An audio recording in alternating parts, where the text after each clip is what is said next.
But there's a big difference to someone who puts a whistle around their neck and says they coach football, and a football coach. The guys today are going to give you some ideas about how to be a football coach. It's different. Okay? You've got to be built different. Right? You're in it for your kids. Right? So you guys, as far as I'm concerned right now, everybody here is a football coach. You're trying to get better. You're here on a Saturday in this crappy weather. Okay? Listen to this old ball guy. Get up in front of you and rant and rave.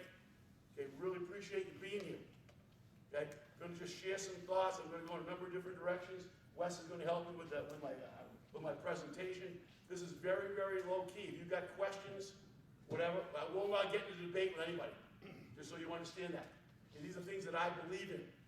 And I believe after 45 years, and actually even longer than that being in this game, I'm entitled to my opinion. And what you say is not going to change my mind. You may like it or not, that's just the way I roll.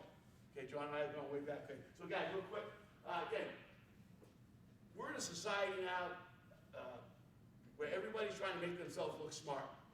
We got a bunch of terms out there, you know, culture, RPO, pull, pin, and pull. Guys, I did all that shit. That's how I win the game. Okay, you do it the right way. That's building a culture. Okay, you play the game the right way, you coach the game the right way. There's only one way to do it, the right way. That doesn't mean that you can't run a different offense, defense, special teams, off-season program. But you got to do it the right way. Your kids got to play the game the right way. Okay? Respect the game. Respect your coaches. We've got to work together now. All right? There are only 80 head football coaches in the state of Maine. Or 81, whatever number we have. That's not a lot considering we have a population of over 1 million. Okay? We probably have 300 football coaches in our state, dealing with thousands of athletes. We've all got to get better. Well said, to do it the right way. Again, schemes, doesn't make a difference.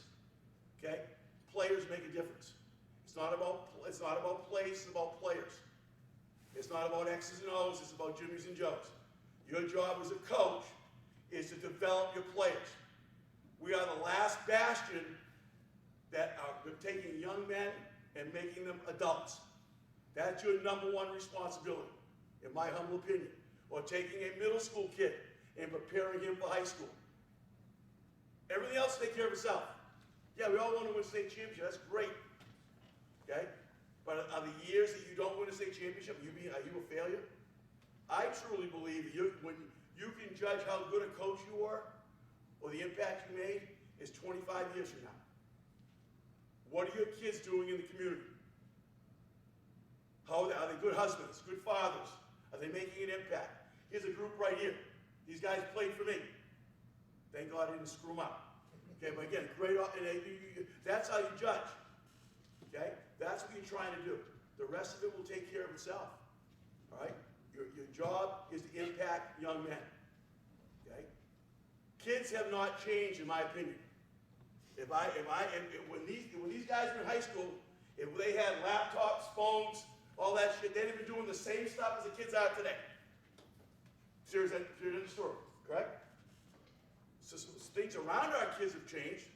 I think we've gotten a little bit soft, to be very honest with you. I think parents have gotten a little bit soft. You know, kids got to be allowed to fail. Okay? Kids want to get coached hard. Now, I'm not saying physically beat them up, but what do they want? They want to get better, don't they? Any kid that you coach doesn't want to get better? No. They want to be held accountable. Correct? And that means, yeah, give them a hug, but every once in a while, you've got to get in their face. Because guess what? You're preparing them for life.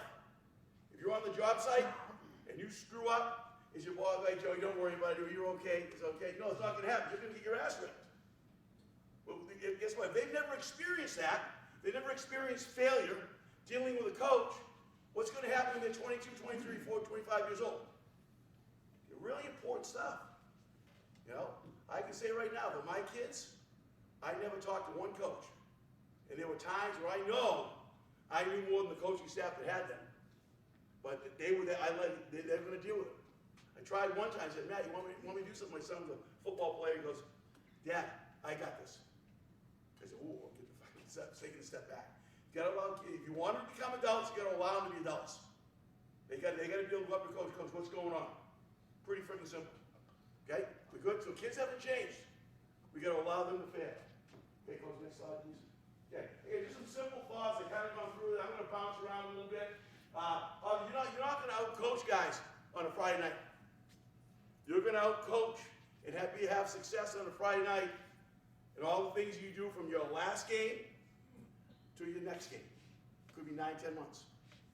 Having an organized approach. Developing players. Okay, it's not about scheme. Okay?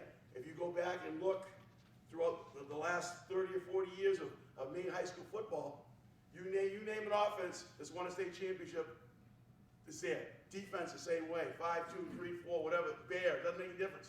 Offense, spread, triple option, wing T. Doesn't matter. Develop your players. That's critical. Okay, get them bigger, faster, stronger, more athletic. Okay?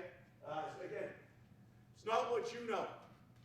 Okay, it's what your players can comprehend and understand.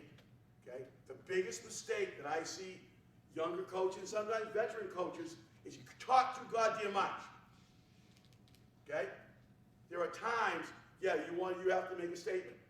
But there are other times, again, you think of where our kids are now. What are they on constantly? Phone, correct? They're on Instagram, Twitter, whatever. I stay away from that shit. Okay? But it's all quick, isn't it? Why dealing with you is that going to be any different? Be short, be concise. Okay, during practice, okay? Be short, concise. Kids get better by getting more reps. They don't get better by listening to you. It doesn't matter how much you know. You could be a genius. You could be Bill Walsh, Bill Belichick. You know, if all you do is talk to your kids, they're not going to get any better. Okay? Again, is there times you have to expand? Absolutely. But think about it. If the person you're working for as an adult, every day at work, goes off for 20 minutes and talks about everything. Aaron, you just did it. What did you do with your eyes? Rolled your eyes. Okay? But if every once in a while he gives you a pat in the back, whatever it is, and then once every 2 weeks, you're gonna be in tune. He's trying to make a freaking point. Right? I didn't mean to pick on you, but it was absolutely perfect. Okay? Hopefully you're not going to do that again. Okay? But you see what I'm saying? Same thing in practice. Be organized. Be on top of it. Talk to kids. Okay? And again, you only have so much time to read. Next slide, please. Okay? Developing fundamentals is absolute key. Okay? Absolutely. Game is all about fundamentals. Okay? Some simple thoughts. Okay? I know it really drove home the point to me 2009 when I was at Bates. We decided we were going to scrap our defense and go to a completely new one. Doesn't matter what that is. Well, if you understand anything about the NESCAC, there's no spring practice, just like you guys. We can't even work with our kids in the summertime. We had 9 practices to install a brand new defense with players that are probably not quite as good as a lot of teams in our league. So what do? So how are we going to do this? We had to identify the basic fundamentals that our kids need to survive on both sides, especially on defense. Okay, we were going to emphasize 3 things: running the ball, block destruction, and tackling. That was going to be a big part of it, and we narrowed it down. And then once you narrow down the skills that you want to develop, now you've got to have a real short, crisp drill sequence that is going to show up on film. Don't run a drill to run a freaking drill because you look on video, oh, that's a sexy one. Yeah, it's great. If you're not going to see it on film, if you don't understand it, don't do the drill. I've probably got 5 or 6 things that I do with the defensive line. That's it. Same thing with the offensive line. Some of the stuff that I'm doing now, I picked up when John and I were coaching against each other. That was a long time ago. But it works. Nothing's changed. Some of the verbiage has, some of the minor fundamentals, but narrow it down. Okay? Consistency is key. Consistency from day 1 to the end of the season. Think about this. You've got a 20-minute indie period. Okay? And you see something, if someone talks to you about a drill, and you want to use that drill. It might be a good drill. What do you have to do before you start the drill? You got to teach it. You got to explain it. Correct? That's a couple of minutes. Okay? Invariably, what's going to happen the first time you run the drill?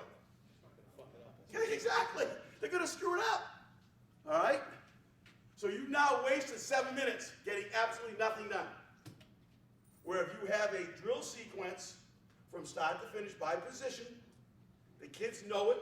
When those kids come on the field at Lewiston this fall, just like my kids in Portland, they're going to know what I need for equipment, where it goes, and what we're starting with. You got to figure that out as a position coach, how that works for you. All right? Save time. It's all about what? Maximizing your effort during practice.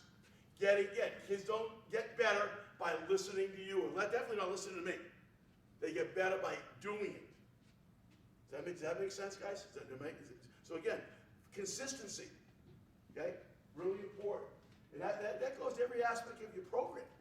Okay, whether you're talking about offense, defense, special teams, your off-season program, things like that, it's got to be consistent.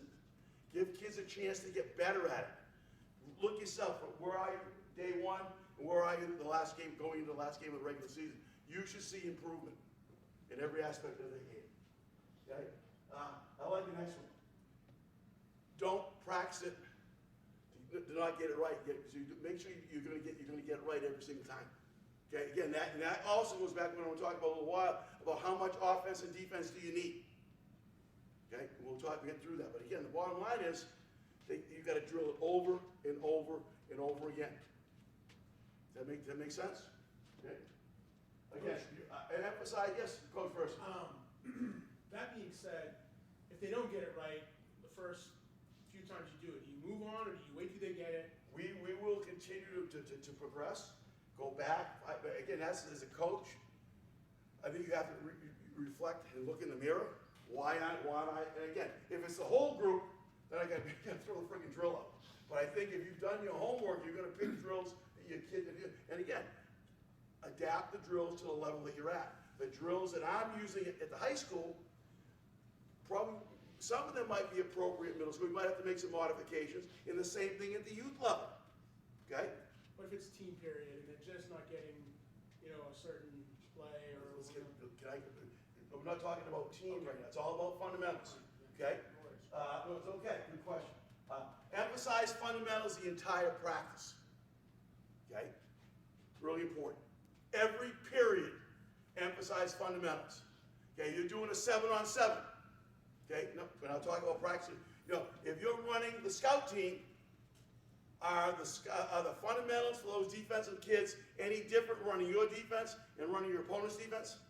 If you're teaching a kid to backpedal or whatever you do, it's the same thing. So if I'm coaching the scout team, I want to make sure, number one, they get lined up, doing what's on the card, and then I'm coaching those guys in fundamentals. Same thing if you're doing a team period. If you're running that scout defense, it's just I'm coaching the defensive line. I'm over there, get the scouts ready. I'm focused on those guys up front. Because guess what? If you're in a 50 or 4-3 or beer, it doesn't matter. Fundamentals are fundamentals. Teaching what? You're teaching get off. You're teaching violent hands. Run your feet and run to the ball. Pretty simple. So those kids are getting more reps. Even though it might not be exactly in your scheme, the fundamentals stay the same. Does that make sense? So emphasize, it's not a period off. Thing that pisses me off is when during a team period, there were two or three coaches on the side picking their ass. No, everybody's got a job. And it's probably more important for those guys running the scout team because those kids have no freaking clue what's going on. All right? And you got to really coach them up. Yes, sir. Oh, just smooth it out, coach. I love it. I got you. I'm glad you have something. I know. Okay. And again, as you organize your drills, once you develop, certain things, you find ways as the season progresses to combine drills. It's a very simple one. If I'm working get off, okay? I've already installed stance, or I talk about the hands coming out. We fly 5 yards up just to get used to coming off the ball hard. Well, that's not what they're going to do in a game. So I will use what I call a redirect drill. I'm standing in front of me with the ball, or I move my foot. As they take off, I'm watching the hands, and I'm giving them a direction. Is that what they're going to do in a game? Very rarely is the ball going to come at them. So now they've got to pitter-patter their feet, run, and get to the ball. So I'm working on two things. And what I also do is combine a pursuit drill. There might be some cones. Basically, the basic rules we use is that never follow the same color shirt. So as I open and go this way, say Matt's the first guy. He goes right to the end. As I get to where he was, what am I going to do? I'm going to work downfield. I'm going to be in a good football position. So I'm working on get off, hands, and pursuit drill. You haven't got to have them run thousands of miles. You can go literally have the kids lined up on the hash mark and go to the sideline. That's all you need. You're working the same thing with block destruction, where you're going to work it where they're going to come up, they're going to strike, they're going to gap, and then they're going to rip off. Or you can go gap, strike, whatever, and then have simulate a tackle. All those things are important. You're saving time. Does that make sense? Okay, multiple things, same thing. Defensive back drills, where you're teaching, back pedal and then obviously reacting. Why have them just run to the fucking line? Sorry, I shouldn't swear. God darn, I thought I'd make the whole goddamn thing. Have something they got to do. They got to fit into a tackle. Their buddy can just toss them the ball. Make sure they're putting it away. Little things. So you don't have to do a separate ball drill. You're doing all those things at the same time.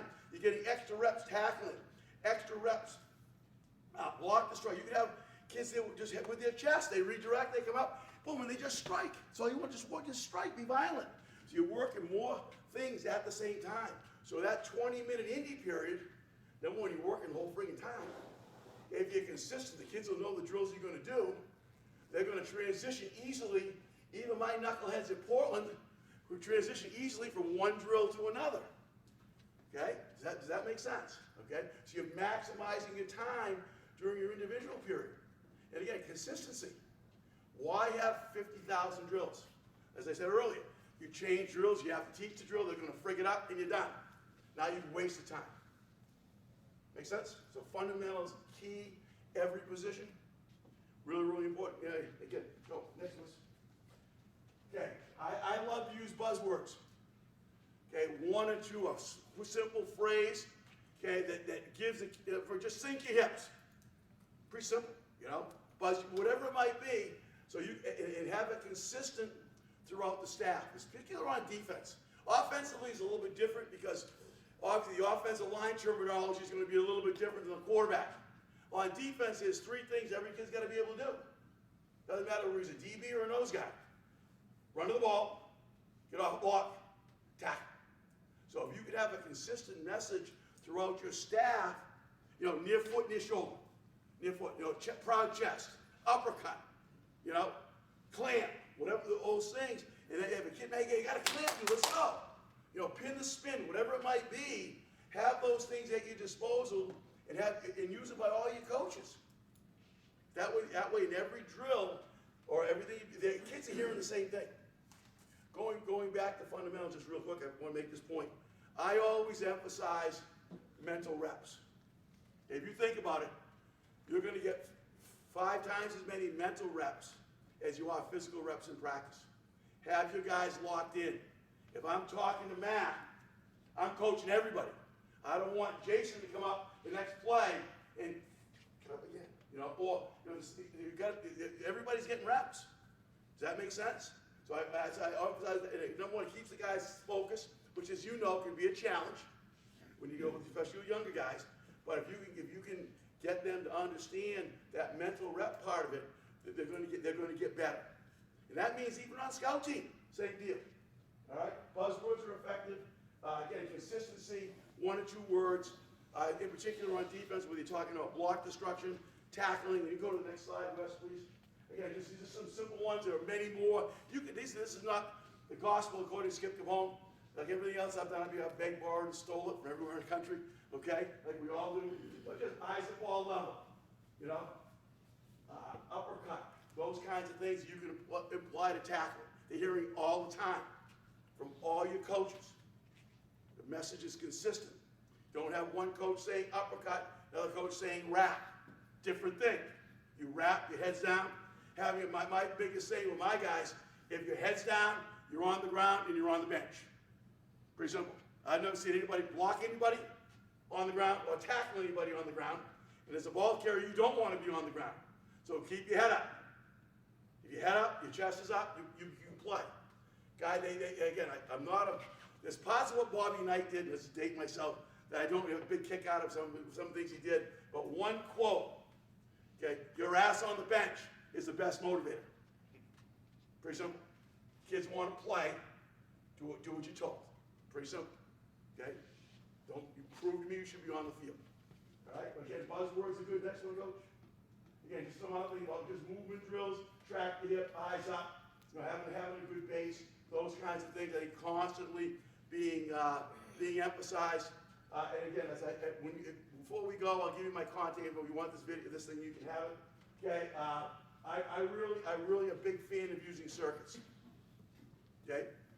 Especially on defense. It doesn't work as well offensively. Maybe you're doing ball security, but there's not really a set of skills offensively that fits every position. Okay? Defensively, like I said earlier, what do you have to be able to do? Run with the ball, get off the block, and tackle. And then the other one, obviously, is turnovers. So I'm a big fan of doing circuits in the summertime with a lot of the movement stuff, as opposed to just running sprints or whatever you do. Get them into the habit of being able to change direction, be able to come to balance. Those kinds of things. Get them into a form-fit position. Okay, but again, I like the ones that are there. Again, why? It sends a message to your entire team. We got to be able to tackle. End of discussion. That would be if I'm doing it, that's the first thing I'm going to do. And it might be the first day, it's before, or whatever it is, the simplest tackling drills you've got, whether a kid's holding that shield like this, and all we're going to do is step and uppercut. It might be on the ground, whatever it is. And then eventually progress to other things where you're telling our guys, we've got to be able to tackle. Okay? All coaches interact with all players. Okay? Again, what does that do? It helps build unity. Helps build a good team. I'm not just those guys. They're not just my guys. Okay? Everybody's coaching. John may see something as defensive back coach that I don't see in a kid. I'm not perfect. Geez, Skip, I like what he did. It makes sense. I like that. Or vice versa. Okay, but I think that's really important. A lot of reps in a short period of time. And again, really nice to use when you got your double sessions, 5 or 6 days, whatever it is. Every day, I'm assuming you're going to have one session each day dedicated to defense. Then you have that little extra indie time that you can go ahead and do that. Now, can you do this every week? Absolutely not. But it's a great way of sending the message. If we go a game, for example, without getting any turnovers, maybe we do a turnover circuit. We missed a ton of tackles. Tackling circuit, whatever it might be. Does that make sense? And again, that way, and it doesn't mean you have to do it every week, but I think during preseason, if you've got a Saturday game and you've got an extra day, maybe on that Monday or Tuesday, if you want to keep your schedule the same way now, Wednesday and Thursday are your heavy work days, maybe Tuesday is your fundamental day. That's what we did that. We had a couple of Saturday games in Portland. That was a big fundamental day for us. No? Good. Skip, I'll raise my hand. Yes, Skip, I'll raise my hand. Yes, sir. Back to your point about guys who don't make plays on the ground. I think one of the fundamental things that has to be taught in this day and age. A lot of guys in this room have probably done a lot of grass drills or up downs or whatever. That teaches you how to hit the ground and also get up off the ground. That's not taught because kids don't roughhouse the way that we used to, right, on the playgrounds and things, right? Elementary physical education teachers aren't necessarily doing tumbling and things like that in their curriculums. They're not even teaching kids how to run properly anymore, and never mind I blame them now. galloping and skipping and all I agree. those things. So those are things, Yes, come up with a way to do that, and you can still do up downs. Just explain to them why you're doing it. Don't use it as punishment. No. Explain to them why you're doing it and how to do it. I'm teaching 19-year-olds how to fall right now who don't know how to do it. Some of the best athletes I've got don't know how to do a somersault. We do a modified pursuit drill. I've gotten away from putting cones on, all that. It's just crazy. Put 5 guys on any position, 5 yards away. They buzz their feet. You give them a couple of changes of direction. It might be open, it might be a shuffle, whatever. Now hit the ground. They got to get down and get right back up again. And like as Matt said, you explain to them why. You're going to get knocked down. You're going to fall down. How quickly you can get up off the ground, and then now you send them in a direction. Same concept I talked about before. If I'm going that way, and he's going right down the line of scrimmage, everybody else is filling in. So now you're doing what? You're teaching movement drills.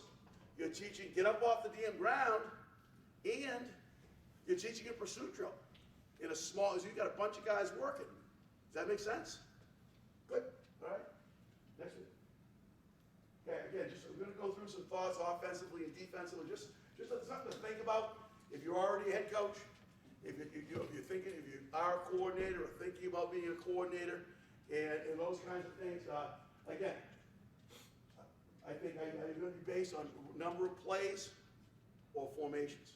Now, I'm going to talk a little bit about amount of offense that you need.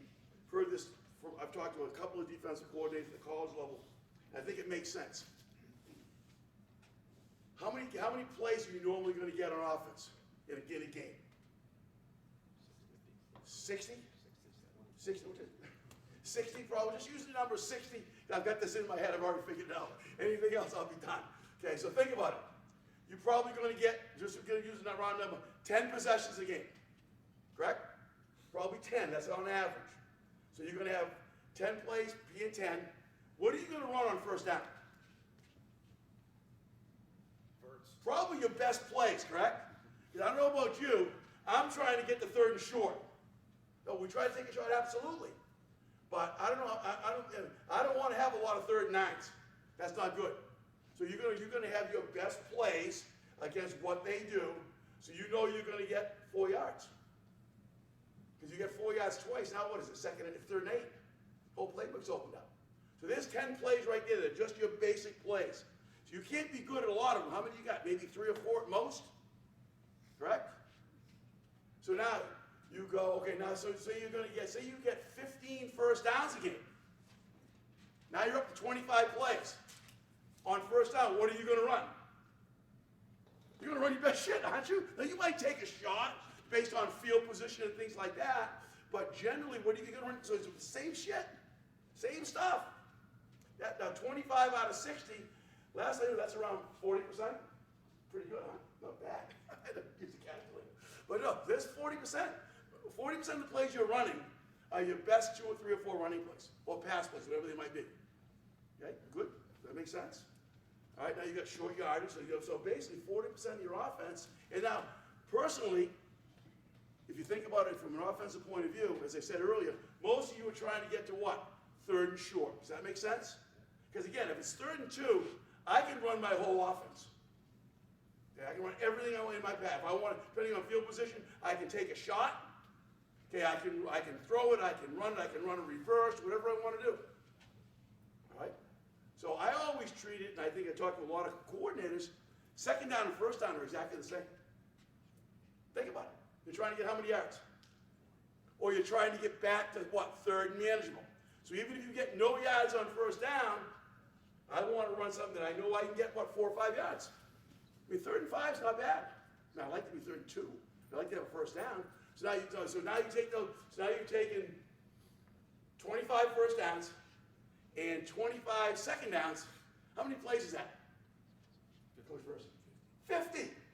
And you're running 3 or 4 freaking plays. The other 10 or 15 plays are what? Short yardage, goal line, okay, long yardage.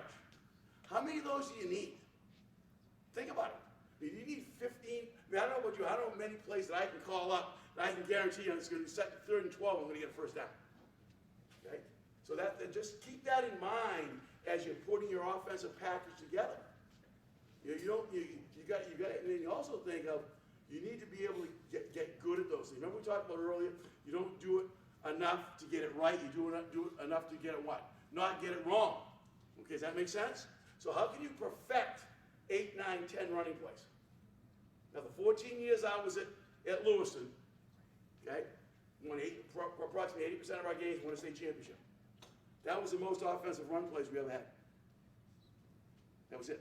We had 3 medium depth pass concept out of sprint out, okay, curl, off, whatever, and we had hitch, flat, hitch, seam, and fade.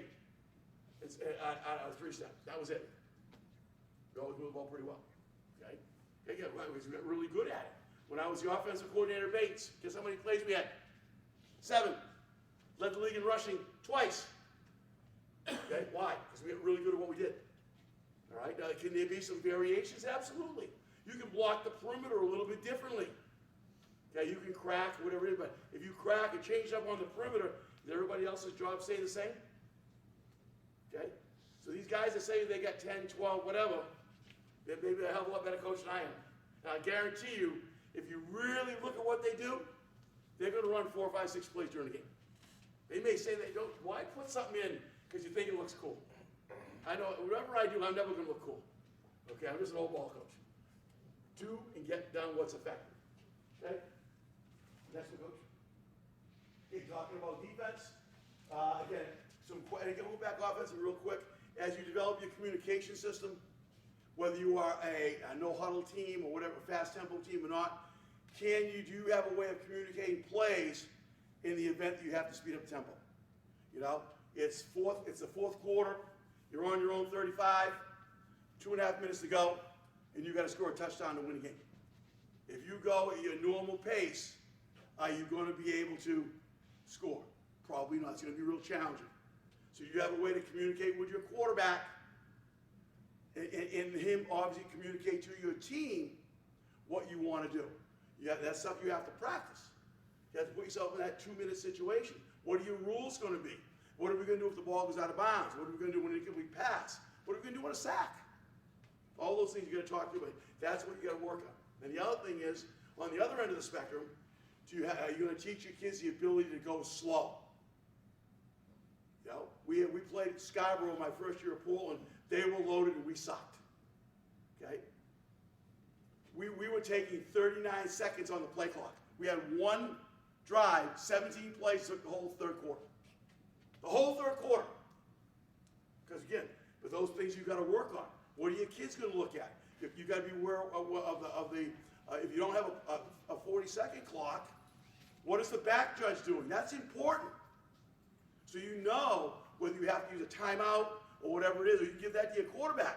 When he does this, how many seconds you got left? Not very 5 seconds. So you got to get going. Then he starts doing this. Okay, so guess what? I got to get into my cadence and go. Kids got to know that. All right. Same thing. The flexibility. Can you communicate in tempo situations? Is some people play goal line to goal line. You have to have a separate package.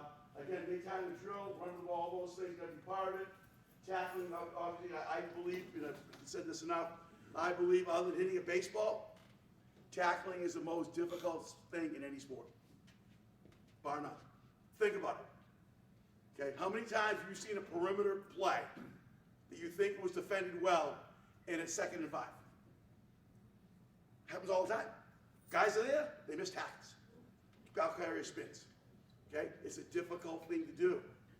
Okay, so again, offensively, what I'm going to try to do, simple concept, I'm going to get my dude on your neck roll. For you young guys, back in the day, you wore a neck roll. That means you want to stay inside the box.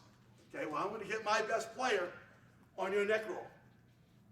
Okay, so it's a pretty simple stuff. If it's even, the offense is going to win about 70% of the time. I've done the math, guys.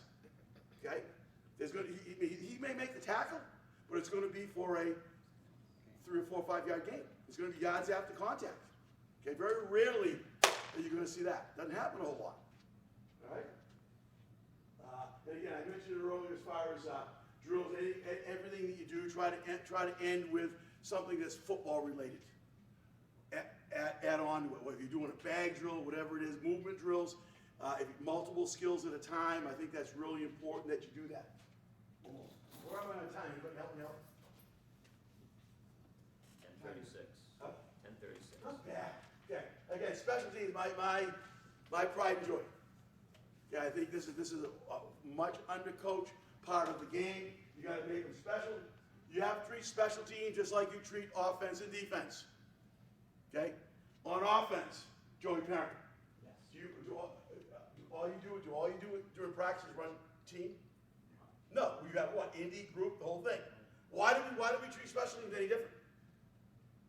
There are individual skills that are needed. Many of them are transferable. Big freaking word, huh? Not bad. Okay? But again, you have to provide that time.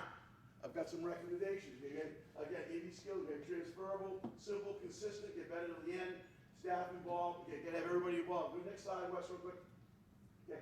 Here's my thoughts on special teams. Okay? Specialist period every day. Every day. Punters, long snappers. Okay, they don't have a chance to do that any other time in practice. Way to save yourself some time. identify those guys are your first and second level guys on, say for example, you're gonna go punt return. Okay? Who are the first and second level guys on that team for that day? If they're not catching a ball, or it's long snapper, there are a series of drills you can do on the side. I used to call them the core. Okay, it might be, for example, we're doing punt return, it might be a tackling in space. It might be an avoidance drill, whatever it might be. Those kids are getting extra reps. Now, you're not busting their chops, but they're doing it at a reasonably high tempo. Now, are those the same things you got to do on defense? Yes, they are. So you're working on a couple of, doing kickoff, return. I want to work on a blocking in space drill. Correct? Does everybody on offense have to block in space at some point? Yeah, even the 350-pound freaking tackle, it's got to get out there and block somebody. So again, now you've got everybody moving. The biggest mistake I see, there'll be a specialist block, and there's like 40 kids standing around. Then I blow a gasket. Find ways. Now again, during that specialist period, for example, if you've got a big offensive line and they're not involved with specialties, what can you be doing with those kids? You're off to the side, and maybe you're going through the plays for the day. You're reviewing, okay? Gaining what? Extra Indy time. You never have enough time with the offensive line for Indy. Use that time. Now, you might miss a couple of guys. So what? You get their backups ready. Okay? PAT every day. Timing is really important. 2 special teams periods. Okay? I like to go about 10 minutes apiece. Now, one of the things that I do is generally doesn't last the whole 10 minutes. For the first 3 or 4 minutes while we're getting our scout teams prepared, I'm going to be doing some drills with those special teams. Okay? Real quick. Or just going, maybe we'll just do our kickoff return on air. Make sure we review so when they come out, we're good. Okay? And then, again, I like to be able to break up team periods. Think about it. How engaged are your players going to be if you have a 35-minute team period? I know I can't go more than 5 minutes myself, so I don't know about them. But you're going to lose them. Where if you go a team, a special team, whatever, however you want to do it. Now they're transitioning, okay? They stay engaged. They're moving around. They're going from one thing to another. Go from there. Go to the next one, coach. Yeah, again, practice organization. You can't speak enough of your head coach. It's important. One thing I want, going back to this real quick in terms of organization. Really important that we talk about our kids putting in maximum effort. Okay? Weight room, running, whatever it is. We've got to do the same thing as coaches. Okay? You've got to look in the mirror right now and ask yourself, what have I done since the last time I saw my kids in November, whatever it was, until now, to make myself a better coach? If you're just a position coach, okay, you coach the wide receivers, DB, what have you done? Okay? If you're a coordinator, you've got more things to do. Because not only are you worried about your position, I want to look at some stuff for all positions, along with what can I do in practice to make us more efficient. And as a head coach, guess what? You're doing it all. Okay, what are you doing to take your program in a positive direction? I can say right now, when I was head coach at Lewiston, we had some major and/or minor changes every year. There was always something we could find that we could do better, whether it was something with fundraising, or it was something within our weight program. Years we changed offense and defense. Okay? Practice organization, whatever it is. That's important. You know, what have you done to look back at last year and see what you did right and what you did wrong? That was something that we always did. There's no excuse now, fellas, for not being able to get things done as a staff. All you guys got a cell phone. All you guys got a laptop, even me. All right? There's a lot of stuff you can do on your own and then get that information to your head coach. Okay? I don't want to meet just to meet. Okay? It's really important. All right? Here, script everything. Make sure when you're scripting it, or you're moving, you're going field position-wise, 70% of the snaps should be from a hash mark. Isn't that where the game's played? Why do you want to come out every goddamn snap and snap in the middle of the fucking field? Sorry, I shouldn't swear. Twice. You told me to do that. Okay? Depth chart everything. Not only your first team, but your scout team. How frustrating is it when you ask for 11 bodies on a scout team and nobody moves? And don't tell me it's never happened to you. Okay? It has. But and I posted. We did it Portland the last 2 years. We had our what we're doing team-wise, our scout teams for both offense and also for special teams. So I knew that 11 bodies were going over there and hold them freaking accountable. I would change the names once in a while on purpose. Just so the kids looked at the depth charts. But think about the amount of time you can save when the kids know, okay, I know I'm on the scout defense today.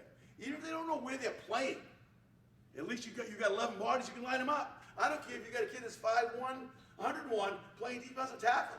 At least you got a body there. Instead of going like, you know, and you're screaming, and you lose. I mean, we all know, how many head coaches have been through, all you guys have been through it. Said this will help. It's pretty simple. It takes a little bit of time. Again, scripting everything's important. I put the onus on the players for rotations. For example, if I've got 3 guys that are probably going to play on a Friday night, okay, coach, you're starting. Johnny, you're starting. Coach, you rotate it every 2. If you don't, that's on you. Pretty simple. And then guess what? They figure it out pretty quick. Especially when you run and play over again. Coach, like you're not, just relax, you'll get it coming. Right? Put the onus on the kids. Because you know and I know, if you're really locked into practice, are you really going to be focused on a rotation? No, you can't. You can't do everything. You know what I mean? And even if you're a position coach, it's hard. You're watching the guys that are engaged, and you get whatever, and all of a sudden you go, shit, Jason didn't get in. Do not put it on the kids. They're adults. Like I said, if they don't want to play, go stand on the sideline. Johnny, you're in. Let's go. Pretty simple. You know? It doesn't sound cruel. And again, every coach has a role. Really, really important. Okay? We can't have 10 chiefs. Okay? Only one guy can be calling the plays on both sides of the ball. Someone has to run the scout team. Take pride in that. I was a 35-year veteran at Bates. So we had some younger coaches that were struggling. It's a pain in the ass. Even at the college level, they get guys do what you want them to do. So my buddy, my best friend, Chris Kempton, he's been known to blow a gasket once in a while. And after like the second day, I said, Coach, I got you. So here I am, the veteran guy, special teams coordinator, should be on the sideline coaching my guys. And for 2 consecutive years, I coach the scout team. So what? Everybody's got a job. You know? So if you're in charge of the scout team, coach your ass off. That's how you get better. Right? It helps the team win. Okay? Don't stand on the side and, hey, let's get you. We have a beer up, we're going to the cage or what? You know? No. Engage. Engage with the kids. Okay? And rules and reports, same thing on game day, whatever it is. Okay, but I think that's pretty important. What's the last one? That's it. That's all I got. Pretty simple. Okay? You are the future of this game. Okay? We've got to continue to develop ourselves to get better. Think about it. You know, if you're talking to you, and again, you are a teacher. How happy would you be if your kid came home every day and said, Mr. Moore, I go into his class, just sit around? You'd be pretty pissed. Okay? Be prepared. Have more ready than what you need. You got to strive. You ask your kids to be the best they can be. You guys have to do the same thing. Thank you for listening. If you need my contact info, let me know. Any questions? I'm really happy. Nobody fell asleep. All right, good. And I only dropped 2 F-bombs. That's good. Okay, fellas, hey, grab a coffee. Coach O'Connell. Was it 4? God darn it. Those base guys can count. Mr. LaFont, great to see you. Thanks, Coach.